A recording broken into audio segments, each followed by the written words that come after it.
Importée en Europe par les Américains lors du débarquement de 1945, la palette en bois a aujourd'hui conquis la planète entière en tant qu'outil de transport et de stockage standardisé. En effet, une même palette peut être manutentionnée par un chariot élévateur ou par un transpalette n'importe où dans le monde. Un avantage qui, couplé à son faible coût, en fait un instrument indispensable au commerce de marchandises. Pour mieux comprendre ce qui fait de cet outil à première vue archaïque un instrument logistique essentiel, suivons Christophe Maté, directeur du site de production de Coquainvilliers, qui nous ouvre aujourd'hui ses portes. La palette n'est plus simplement un assemblage de quelques planches avec quelques clous, mais ça devient un outil logistique qui doit garantir à l'industriel une utilisation sans faille dans son process. Les palettes doivent aujourd'hui s'intégrer dans des systèmes de manutention automatisés qui ont de moins en moins de tolérance, comme dans les ports ou dans les chaînes de grande distribution. Plus question que la palette ne dépasse la norme d'1 millimètre, sous peine de voir toute la chaîne s'arrêter.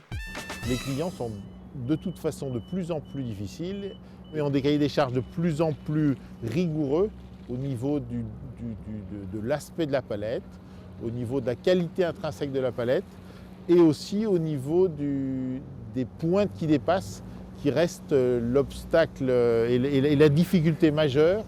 Il ne faut pas qu'il y ait de sacs ou de jerrycans qui soient percés.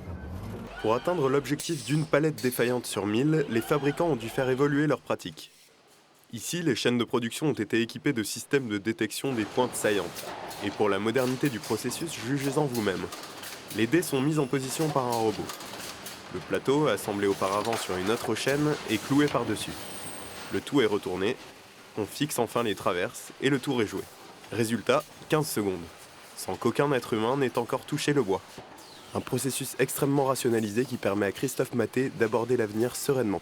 Économiquement, c'est très très difficile de délocaliser une production de palettes. Dans une production de palettes, la part main-d'œuvre est très faible. La majorité du prix de revient d'une palette, c'est la matière première. Donc la palette reste un produit qui ne pourra être produit que dans un rayon de quelques centaines de kilomètres de l'endroit de consommation des palettes. En dépit des apparences, il existe plusieurs milliers de palettes différentes. Rien à voir avec la couleur qui différencie ici les stocks de chaque client. Il s'agit plutôt des normes de traitement du bois. Alors ici, on se trouve au niveau de la dernière opération que les palettes subissent, à savoir un traitement et le séchage suivant les besoins de nos clients. Donc les palettes arrivent préchargées sur ces plateaux et entrent ensuite dans les cellules de séchage. On chauffe les palettes afin de donner le taux d'humidité désiré par le client, l'objectif étant d'éradiquer les parasites du bois, mais aussi d'éviter les dégagements d'eau. Les clients nous demandent de plus en plus de sécher leurs palettes pour pouvoir, suivant les cas, avoir une humidité constante dans un hall, pour pouvoir poser directement des produits dessus, pour pouvoir housser ces produits sans que l'humidité résiduelle de la palette remonte dans les produits. Donc on nous demande des séchages, suivant les besoins, qui vont de 15 à 22%. Dernier avantage et pas des moindres, la palette présente de nombreuses qualités environnementales.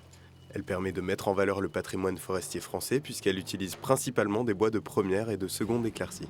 Elle peut être réparée, ce qui lui donne une durée de vie moyenne de 7 à 10 ans, période pendant laquelle elle va stocker du carbone. Enfin, lorsqu'elle atteint sa fin de vie, la palette peut être broyée et valorisée en tant qu'énergie, ou encore comme matière première pour l'industrie des panneaux de bois.